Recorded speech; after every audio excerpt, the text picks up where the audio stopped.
Hello everyone. Paragraph number 22 से आज हम लोग समझना शुरू करते हैं।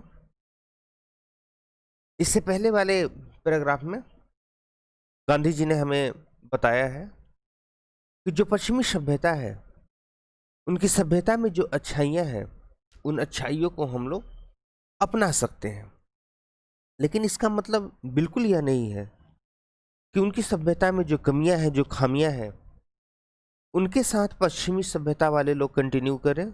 उन्हें भी अपनी सभ्यता में मौजूद खामियों को त्याग देना चाहिए, छोड़ देना चाहिए। और उनकी सभ्यता में मौजूद खामी को दर्शाते हुए पैराग्राफ नंबर 22 में गांधी जी क्या कहते हैं, जरा देखिएगा।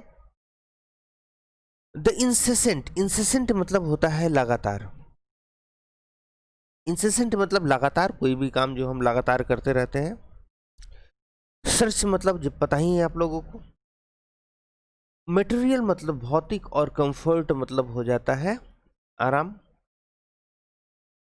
तो कहते हैं कि उनकी सभ्यता में मौजूद जो खामियां हैं, उन खामियों में से एक बात ये बता रहे हैं कि the incessant search for material comfort, वो लगातार भौतिक जो सुख सुविधा है उनकी वो खोज करते हैं, उनकी वो इच्छा करते हैं कि उन्हें भौतिक जो सुख है, जो आराम है, वो उन्हें मिलती रहे। एंड देयर मल्टीप्लिकेशन, और साथ ही साथ वो क्या करते हैं, मल्टीप्लिकेशन, उनका और जो है गुणज करते हैं और उनको बढ़ाते रहते हैं। यानी कि गांधी जी क्या कहते हैं कि जो भौतिक सुख है, उन भौतिक सुखों का लगातार खोज और लगातार उनमें बढ़ोतरी करते रहना एक ऐसी ही बुराई है, एक ऐसी ही खामी है जो पश्चिमी सभ्यता में मौजूद है। एविल मतलब होता है खामी, बुराई।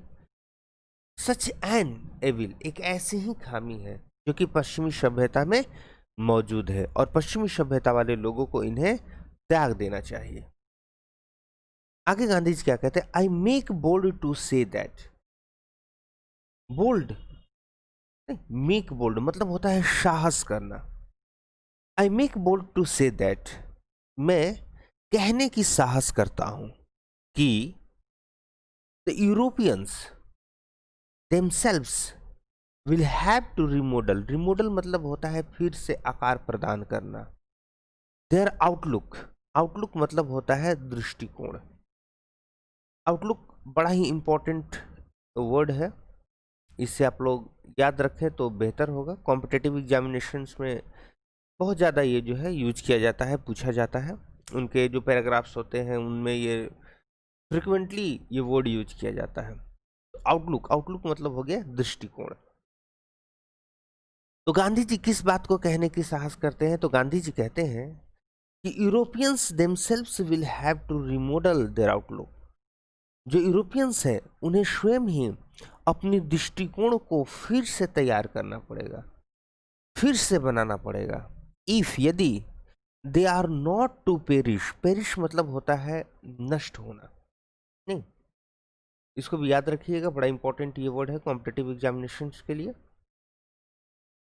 तो if they are not to perish under the weight of the comforts, अगर वो नाश नहीं होना चाहते हैं, अगर वे लोग नष्ट नहीं होना चाहते हैं, under the weight of comforts, weight मतलब होता है वजन और कंफर्ट मतलब होता है आराम, सुख सुविधा। यदि वो सुख सुविधा के वजन के नीचे नष्ट नहीं होना चाहते हैं तो उन्हें अपने दृष्टिकोण में बदलाव लाना पड़ेगा।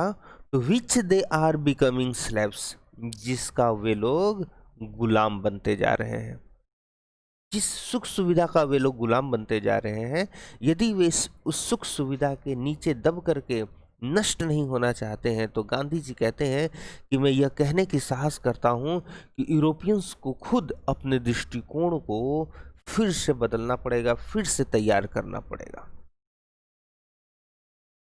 गांधी जी समझाते हैं कि जो शारीरिक श्रम है, परिश्रम है, वह जरूरी है। तो गांधी जी ने यहाँ तक बताया कि बहुत सारी खामियां हैं पश्चिमी सभ्यताओं में।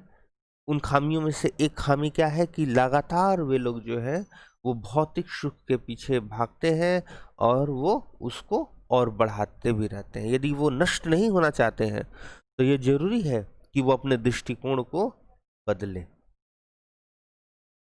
आगे गांधी जी क्या कहते हैं? इट मे बी दैट, में संभावना को दर्शाने के लिए प्रयोग किया जाता है। मॉडल एक्जुलरी का एक शब्द है। जब हम लोग मॉडल एक्जुलरी पढ़ेंगे तो वहां पर इसके प्रयोग के बारे में देखेंगे। इट मे बी दैट, कहते हैं कि यह हो सकता है कि माई रीडिंग इज रॉन्ग, मेरा अनुभव गलत है। रीडिंग नहीं, रीडिंग का मतलब होता है अनुभव।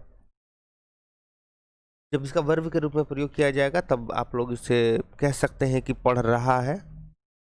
नहीं, फिलहाल यहाँ पर जो है इसका प्रयोग अनुभव को दर्शाने के लिए किया गया है। गांधी जी क्या कहते हैं? गांधी जी कहते हैं कि यह संभव है, हो सकता है, नहीं, कि माई रीडिंग इज रॉन्ग, जो मेरा अनुभव है वो गलत है। बट आई नो दैट, लेकिन मैं जानता हूं कि, गांधी जी कहते हैं कि हो सकता है कि मेरा अनुभव गलत हो, लेकिन मैं जानता हूं कि फॉर इंडिया, भारत के लिए, to run after, run after मतलब होता है कि पीछे भागना, एक फ्रेजल वर्ब का वर्ड है। Run after the golden fleece. Golden fleece क्या होता है? नहीं, तो ये आप एक तस्वीर देखें, देख सकते हैं आप लोग ये तस्वीर। इसमें पेड़ से ये जो लटकी हुई एक वस्तु दिख रही है, जरा इसको देखिए, उसके बाद फिर मैं बताता हूँ।